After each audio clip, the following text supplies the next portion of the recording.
On the night of March 25, 1971, the streets of Dhaka went dark.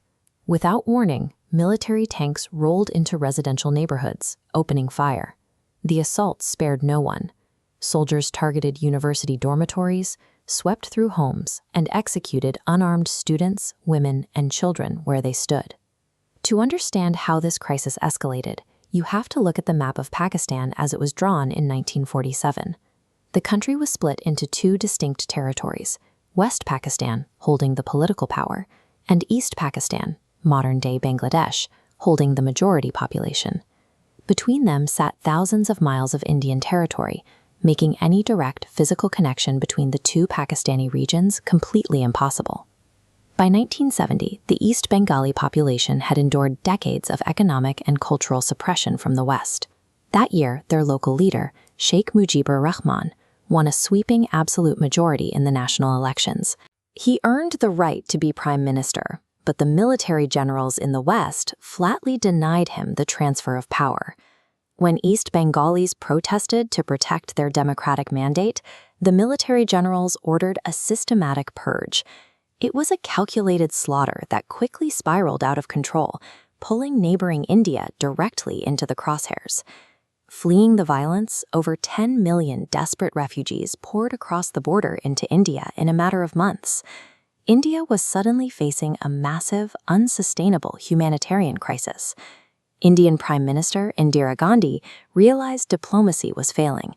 She called her army chief into her office and ordered immediate military action in East Pakistan to stop the bleeding. But General Sam Manekshaw, India's top military commander, looked at his prime minister and flatly refused to attack. His reasoning was geographical. It was April, and the heavy monsoon rains were weeks away. Those rains would cause East Pakistan's vast river network to overflow, turning the entire region into a treacherous swamp that would swallow Indian tanks whole. Manekshaw told Gandhi he needed time. Give him 8 months for winter to dry the ground, and he guaranteed a total victory. Gandhi agreed to the delay. But India couldn't sit on its hands while Pakistani forces massacred civilians for the next 8 months. They needed a way to fight back immediately, without deploying a single official soldier. The solution fell to India's newly formed Foreign Intelligence Agency, the Research and Analysis Wing, or R&AW, and its founding chief, R.N.AW. Operating out of the bustling streets of Calcutta, R&AW set up a fake export-import business as their front.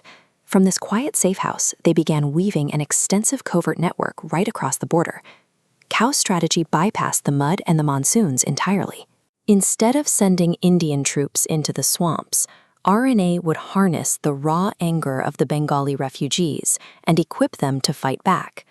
Under the cover of dense jungles along the border, R&A and the Indian military quietly erected dozens of secret training camps.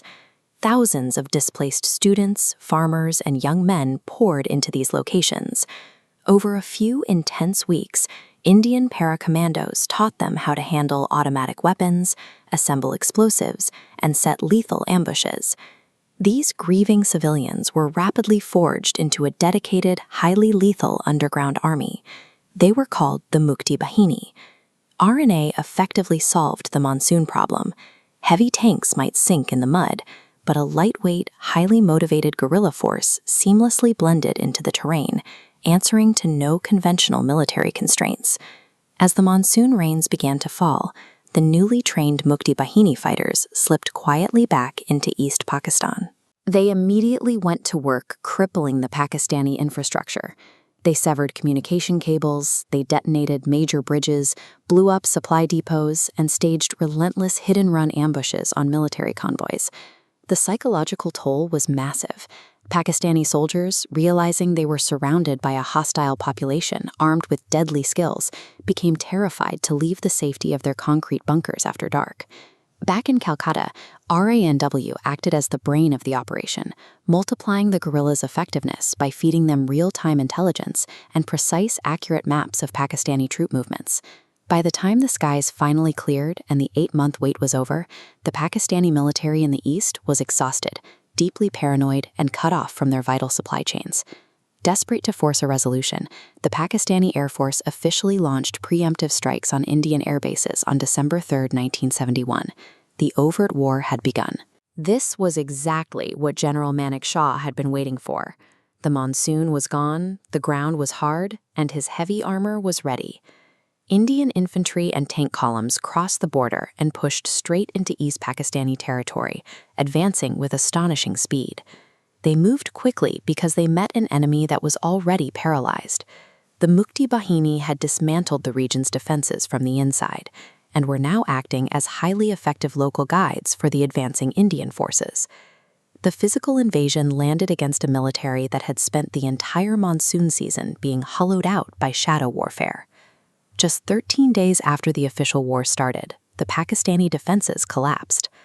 On December 16th, General Niazi formally surrendered 93,000 Pakistani soldiers to the Indian Army. The borders of South Asia were permanently redrawn, and the independent nation of Bangladesh emerged onto the global stage. This victory cemented RAW's legacy. In its first major operation, the agency had provided the intelligence and the proxy force that broke Pakistan in two. The 1971 war showed that strategic success is determined by the work done long before the tanks reach the battlefield. By weaponizing the 8-month monsoon delay, India used patience, intelligence, and covert precision to dismantle their enemy long before the first official shot was ever fired.